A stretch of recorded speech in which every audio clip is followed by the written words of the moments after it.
জিবরাইল আলাইহিস সালাম ডাকতে বলেন মালিক 70,000 ফেরেশতা মিলে জাহান্নামকে ধরে রাখতে পারি না। আল্লাহ রাব্বুল আলামিন কি এমন পানি দিলেন, এটা কি আখেরাতের পানি নাকি কাউসারের পানি নাকি জমজমের পানি?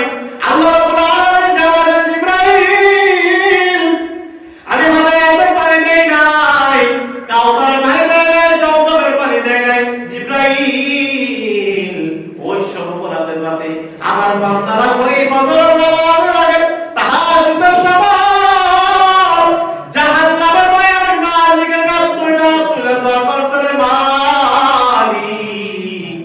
আল্লাহ রাব্বুল আলামিন গুনার কারণে আপনার গুনার কারণে ক্ষমা, আল্লাহ রাব্বুল আলামিন গুনার কারণে অন্তর বাবা, আল্লাহ রাব্বুল আলামিন জাহান্নাম ছাড়া আর উপায় নাই। মদিনা ওয়ালা নবী জানেন নাফরমানকে কবর রাখতে দেয় না, দুই পাশের মাঠে এতগুলো চাপ দেয়, চাপের কারণে শরীরের সমস্ত পাথরগুলা চুরমার করে ভেঙে যায়। ওই অন্ধকার করে একটা না দুইটা বা 70 থেকে যায় 90 কাঁচা। আল্লাহ রাব্বুল আলামিন জানেন ওই ভয়ে যখন নাকি বান্দা চোখের পানি ফালাইয়া আমি মালিকের কাছে বারবার মুনাজাত করলো, যখন নাকি তার চোখ থেকে পানি পড়তেছে আমি মালিক তার চোখের পানি মাটিতে পড়তে দেই নাই, আমি মালিক তার চোখের পানি রে আমি আল্লাহ গেলাসের মধ্যে জমা রাখলাম।